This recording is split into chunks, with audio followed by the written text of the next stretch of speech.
అప్పుడు కోడికత్తి డ్రామా, ఇప్పుడు రాళ్ల దాడి పేరుతో వైఎస్ జగన్మోహన్ రెడ్డి శివరాజకీయాలు చేస్తున్నారని తణుకు నియోజకవర్గ టీడీపీ ఎమ్మెల్యే అభ్యర్థి ఆరిమిల్లి రాధాకృష్ణ విమర్శించారు. తణుకు ప్రజలకు వైసీపీ ప్రభుత్వం చేసిందేమీ లేదని ఎద్దేవా చేశారు. అధికారాన్ని అడ్డం పెట్టుకుని మంత్రి కారుమూరి నాగేశ్వరరావు అక్రమాలు చేశారని ఆరోపించారు. ఇక కూటమితోనే అభివృద్ధి సాధ్యమంటున్న రాధాకృష్ణతో మా ప్రతినిధి బ్రహ్మం ఫేస్ టు ఫేస్. 2024 సార్వత్రిక ఎన్నికలకు సంబంధించి నామినేషనల్ పరం అయితే పెద్ద ఎత్తున జరుగుతుంది. ప్రస్తుతం పశ్చిమ గోదావరి జిల్లా తణుకులో ఉన్నాం. ప్రస్తుతం మనతో మాట్లాడడానికి ఆరుమూరి రాధాకృష్ణ టీడీపీ అభ్యర్థి ఉన్నారు. ఆయన మరింత సమాచారం తెలుసుకునే ప్రయత్నం చేద్దాం. సార్ చెప్పండి, అసలు ప్రచారం ఏ విధంగా ఉంది, ప్రజల స్పందన ఏ విధంగా ఉంది?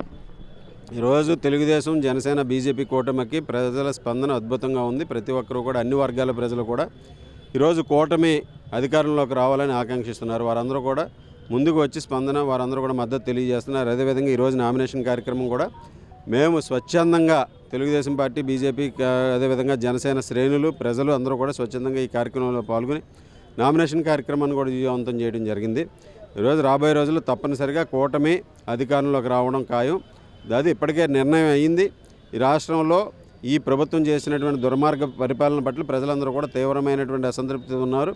ఎప్పుడు ఎన్నికలు వస్తాయని ఎదురు చూసి ఈరోజు మరొక 20 రోజుల్లో ఈ రాష్ట్రంలో ఒక చారిత్రాత్మకమైనటువంటి తీర్పుని ప్రజలందరూ కూడా ఇవ్వబోతున్నారు.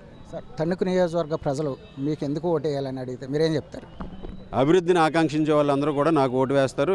రాధాకృష్ణ అంటే ఎప్పుడు కూడా అభివృద్ధికి పెద్దపీట వేశారు. నేను గతంలో శాసనసభ్యునిగా చేసినప్పుడు కూడా అభివృద్ధి ధ్యేయంగా పనిచేసాం. ఈరోజు అభివృద్ధికి, అదేవిధంగా ప్రజల వ్యక్తిగత అవసరాలు కానీ, ప్రజల సామాజిక అవసరాలు కానీ, ప్రజల పట్ల వారికి ఏ విధంగా అందుబాటులో ఉండి, ప్రజలందరికీ కూడా అందుబాటులో ఉండి, వారి సమస్యలు నా వ్యక్తిగత సమస్యలుగా భావించి వాటి పరిష్కారానికి కృషి చేస్తాను. ఈ విధంగా అభివృద్ధి ఒక పక్కన, మరొక పక్క ప్రజల సంక్షేమాన్ని కూడా రెండింటిలోనూ కూడా ఈ నియోజకవర్గాన్ని ముందు నడపడం జరుగుతుంది. దానిలో భాగంగా ఈరోజు ఈ నియోజకవర్గ ప్రజలందరూ కూడా తప్పనిసరిగా నాకు మద్దతు తెలియజేస్తారు. సార్, మొన్న జరిగినటువంటి సీఎం జగన్పై దాడి ఏదైతే ఉందో ఇది తెలుగుదేశం పార్టీ నాయకులే చేశారని పెద్ద ఎత్తున విమర్శలు చేస్తుంది. దీని మీద మీ కామెంట్? వాళ్ళకి ఏదైనా చిత్తశుద్ధి ఉంటే దాని మీద సిబిఐ ఎంక్వైరీ అడిగితే బాగుంటుంది. జగన్మోహన్ రెడ్డి మీద చేసిన దాడి మీద సిబిఐ ఎంక్వైరీ ఎందుకు అడగట్లేదు? వీళ్ళు సిబిఐ ఎంక్వైరీ చేస్తే అన్ని నిజాలు తెలుస్తాయి. గతంలో వీళ్ళ చరిత్ర కూడా మనందరికీ కూడా తెలుసు. కోడికత్తి డ్రామాలు కానీ, అదేవిధంగా ఈరోజు ఇది మన గొడ్డల వేటు కానీ, ఇటువంటివన్నీ కూడా డ్రామాలు ఆడటంలో వాళ్ళు సిద్ధవస్తులు. అందులో భాగంగానే ఇది కూడా జరిగింది.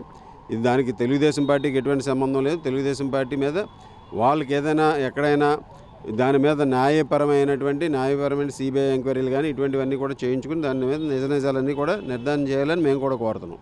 సార్, ఎవరైతే మంత్రి కారుమూరి నాగేశ్వరరావు ఉన్నారో ఆయన మీద అనేక అవినీతి ఆరోపణలు ఉన్నాయి. అయినప్పుడు కూడా తణుకు నియోజకవర్గానికి సంబంధించి 3,300 కోట్ల రూపాయలు అభివృద్ధి చేశాము, సంక్షేమం ఇచ్చామని చెప్తున్నారు. గత ప్రభుత్వం కానీ ఎక్కువ చేశామని చెప్తున్నారు.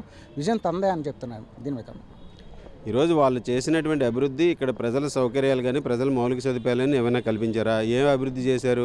వాళ్ళ కమిషన్ల కోసం, వాళ్ళ డబ్బుల కోసం చేసిన కాంట్రాక్టుల వర్కుల కోసం చేసినటువంటి పనులన్నీ కూడా ఈరోజు వాళ్ళు చేసినవన్నీ కూడా ఇక్కడ అభివృద్ధి కాదు, కేవలం అవినీతి కోసం చేసినటువంటి కార్యక్రమాలు. వీళ్ళ చెప్పుతున్న నెంబర్లన్నీ కూడా కేవలం ప్రజలని మభ్యపెట్టే విధంగా మాత్రమే ఉన్నాయి. అందులో నిజాలు ఏంటనేది మేము చర్చకి రమ్మని పిలుపునిచ్చాం. దానికి ఇప్పుడు వరకు స్పందన లేదు.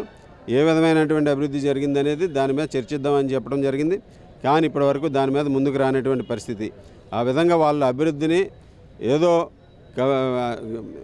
ఎలాబరేట్ చేసి ప్రతిదీ కూడా అభివృద్ధిని చేసామని చెప్తున్నారు తప్పితే అవన్నీ కూడా అవినీతిలో మాత్రం నెంబర్ 1 స్థానంలో ఉంది. ఈ నియోజకవర్గం అవినీతిలో మాత్రం అన్ని రకాలుగాను కూడా బాగా పనిచేశారు.